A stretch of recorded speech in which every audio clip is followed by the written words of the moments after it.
This season on Baransu Balance podcast, we are exploring relationships, the importance of social connections, and balance of the mind, body, and soul.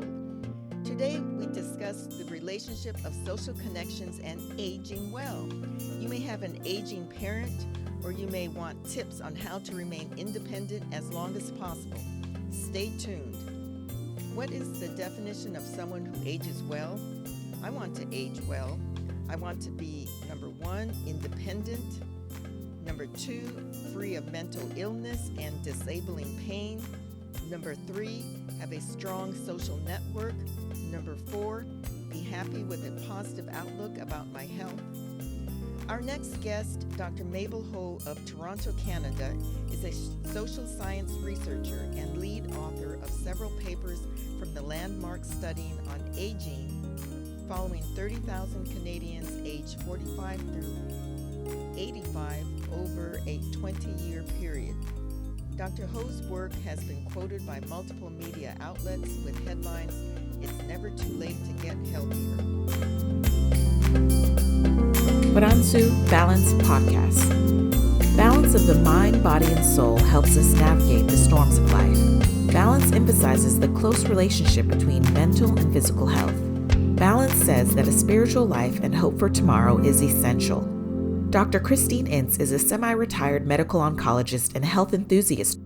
Okay, welcome to another episode of Baransu Balance Podcast. Today we are joined by Dr. Mabel Ho, all the way from Toronto, Canada. We are going to discuss today, based on her monumental study of the Canadian longitudinal study on aging, how we can age well. Welcome. Hi, thank you so much for having me. I'm so happy to be here. My name is Mabel, and I'm a social worker by training, and I have the privilege of working with older adults for the past 20 years. So I always wonder how we can better support them to age well and live well. So that's how I come to my doctoral thesis. This topic is about successful aging in Canada, using the Canadian longitudinal study on aging to see how we can learn from the respondents. Okay, so we're in the winter months, and as we get older, it's kind of scary out there. We don't want to slip and slide and fall, and we're losing our friends and our elders, right and left, and sometimes it's a lonely world out there. So I want to start off with, what is your definition of successful aging? Right. So when we look into the literature, we notice that there are different definitions of successful aging. So researchers always consider older adults who don't have any physical conditions or physical disability as being successful agers. So they classify about 1/3 of the population to be successful agers. But when you ask middle age as well as older adults themselves, over 90% of them will tell you that they are doing well. So we see that gap, and we come up with the expanded definition of successful aging. So we look into the physical domain, the psychological and emotional domains, the social domain, as well as the self-rated or subjective domain. So for us, the definition of successful aging is about not having limitations in performing activities of daily living, like looking after yourself, feeding yourself, as well as instrumental activities of daily living, like taking your medications and managing your bills. And we also look into things like not having serious mental illness, mental problems, as well as disabling chronic pain. So it's okay to have some kind of pain, but it's not disabling you and preventing you from doing your daily activities. And we also notice that social support is so important. So social wellness is one of the factors as well. And lastly, we also look into how the respondent report their own aging, physical health, mental health, as well as the happiness. So if they are doing all well in all these four wellness domain, then we classify them as successful ages. But if not, we call them the typical ages. So we want to learn from those who are doing extremely well and see what we can do so that we can all live well and age well. Okay, so you looked at the superstars, the ones that got the 5 out of 5 rating at the beginning of your study, and you saw how some of those people who didn't rate 5 out of 5, how they fared 3 or 4 years later. So it was a fairly large study, 8,000 and persons, mostly from Canada, where they have, universal health care. So the findings may not be 100% applicable to those of us in the United States, but we can certainly learn from this monumental study. Okay, so you wrote one paper about the correlation between people who were married and not married, and you found out that certain people did better with their physical, emotional outcomes. So how did marriage help or hinder your population? Right. So we used the Canadian longitudinal study on aging, and the final sample size was about 8,000 people. So for one of the paper, we looked into the marital trajectory. So we looked into those who were single, those who were married, widow, separated, or divorced, as well as those who were single at the beginning of the 3-year study and became married at the end of the study, as well as the other way around, those who were married but became single for whatever reason at the end of the 3-year study. And then we noticed that there are those who were continuously married or became married at the end of the 3-year study were doing significantly better than the other ones, especially for the never married. And then we did a sex-specific analysis, and then we noticed that there are sex differences. And for the males, the marital trajectory seems to have a more significant impact on them compared to the females. So we noticed that for males who were continuously married or became married at the end of the 3-year study, we're doing significantly better. But for the females, we don't see that a significant impact on them. But I think at the end of the day, we need to pay attention to older adults who experience different marital status in life, especially those who experience widowhood, divorce, and separation in later life. We need to have programs and services to support them. Okay, so for our people who unfortunately will lose their spouse, at some point, I believe the bottom line is that we need to support our widows and widowers. I believe that's in the Bible somewhere. So that's important. And having a significant other in your life seems to be helpful. All right. So Indeed. What did you discover about the relationship between social participation and successful aging? And can you give some examples? Because I understand you interviewed some of these people personally. If you're allowed to give some examples. It's a secondary data analysis. So I didn't get a chance to talk to the respondent. Okay. So what were some of the social interactions that benefited your clients? Yes. So we noticed that social connection is also very important. So that's why one of the paper we actually look into social participation. So we look into their participation in different activities, like church activities, neighborhood activities, volunteering work, as well as recreational activities. And then we notice that two of them actually stand out. One is the volunteer or charity work, and the other one is recreational activities. So we noticed that for respondents who participate in these two activities, they were doing particularly well compared to those who did not. So for some of the example would be we could volunteers in the community center or in the church, so that you'll be able to stay engaged as well as connected with other people. And for recreational activities, perhaps we can participate in some of the interest class in the community centers, or learn something new, so that we'll be able to make new friends as well. So the social connection piece is actually very important in terms of aging well. Okay. So,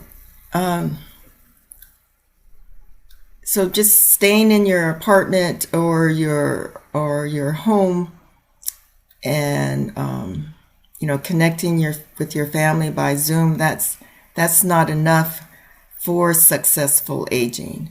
So the participants that had a 5 out of 5 star agers were active socially, and that's very interesting that you found out about the volunteering and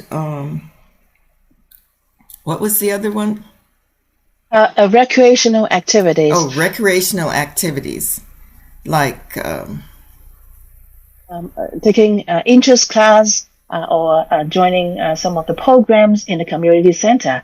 In a way, we are not saying that it's only extrovert who will be aging well, but for some of the introverts, it really depends. So it doesn't mean that we have to have parties every day in order to age well, but having some kind of social connections and engagement with others, could be your friends, your neighbors, your family members, and sometimes it's just to pick up the phone and talk to your family members or someone. And then for the younger generation, perhaps we could do the same for our older relatives, and we can call them, or when we cook, perhaps we can cook a bit more, and then we can drop off and see how they are doing. So is that social connection that is very important for everybody, not just older adults. That's right. So for some of us who are considering retiring, it's important to look outside of your work to see, what the next step will be. Whether you're going to volunteer at a youth organization, or be more active at your local church, or join a walking club, take up tennis, dancing, I understand is very healthy for you as well. Yes, right. Definitely. So when we were doing the analysis, we noticed that exercise actually came through every time. So perhaps when the weather is a bit nicer, we can gather our friends and neighbors and family members and go out and take a walk at the park. So we will be able to do exercise and then connect with other people, and hopefully that will make you feel better as well. And in a way, we'll be able to tackle all those wellness domain at the same time. Okay. So I'm going to take some recommendations myself here. I've always talked about going back to play tennis, so I just may take it up again. Yes, that's a good idea. Join a bike club. They have bike clubs around here. Take up my flute again. Oh, yes, definitely. Okay. We noticed that there are some baseline factors associated with successful aging. Well, exercise is definitely one of them, but exercise could be different for different people, and you'll be able to exercise in your own terms, and keeping and maintain a healthy body weight, not having sleeping problems, and manage some of the chronic conditions we have, and those are important factors as well. But we are not saying that we need to do everything at the same time. I'm going to start eating healthy today, exercise 30 minutes every day, and then connect with my friends and neighbors, but maybe pick one thing to do, one thing at a time. And if you will be able to see some positive changes, perhaps you can add one more, and so that we'll be able to live well and age well with time. Okay.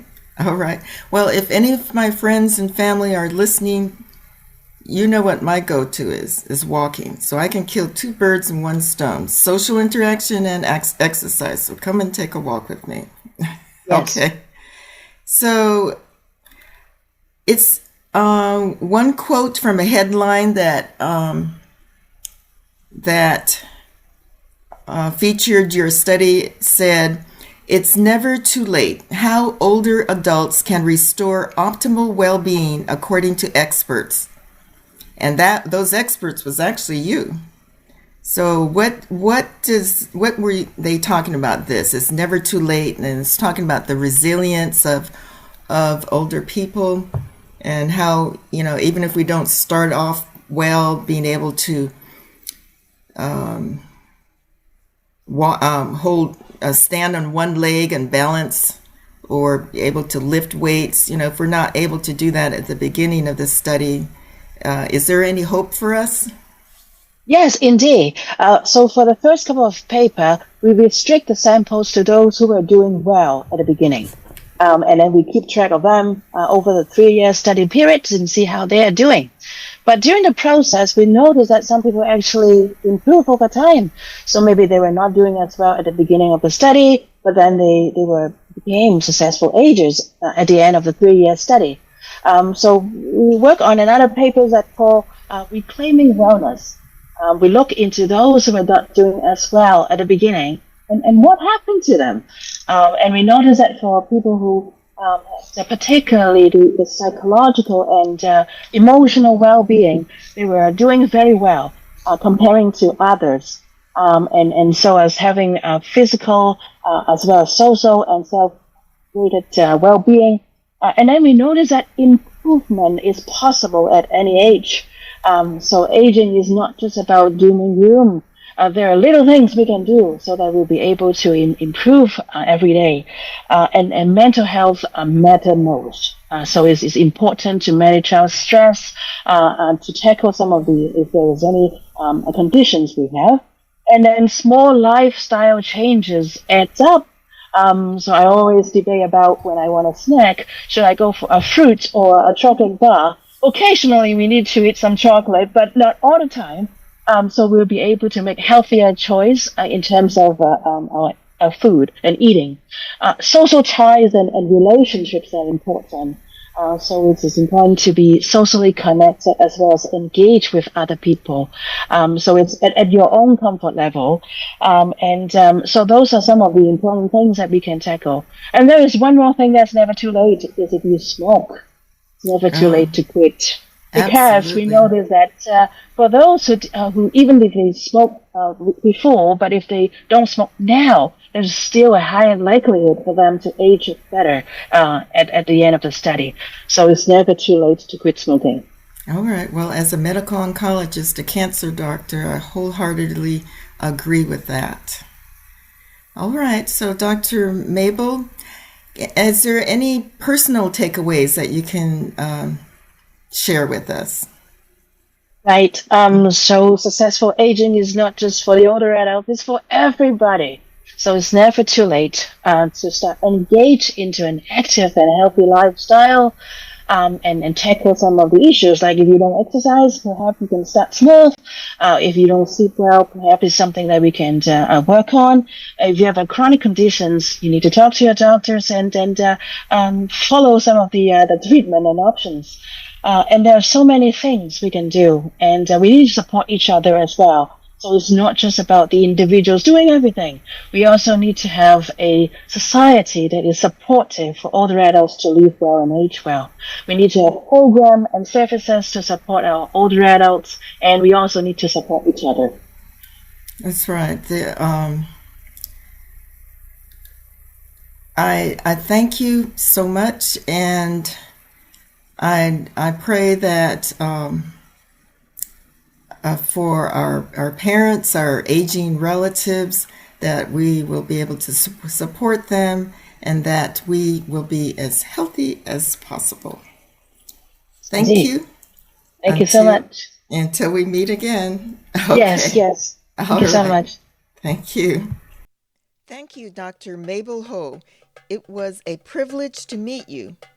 Spock on Star Trek said, "Live long and prosper." Dr. Mabel Ho says, "Live well, age well." My 3 personal takeaways. In addition to taking care of your physical health, exercising, seeing your doctors for regular checkups, aging well includes number 1, a strong social network. Did you know that chronic loneliness may increase your risk of stroke by 50%?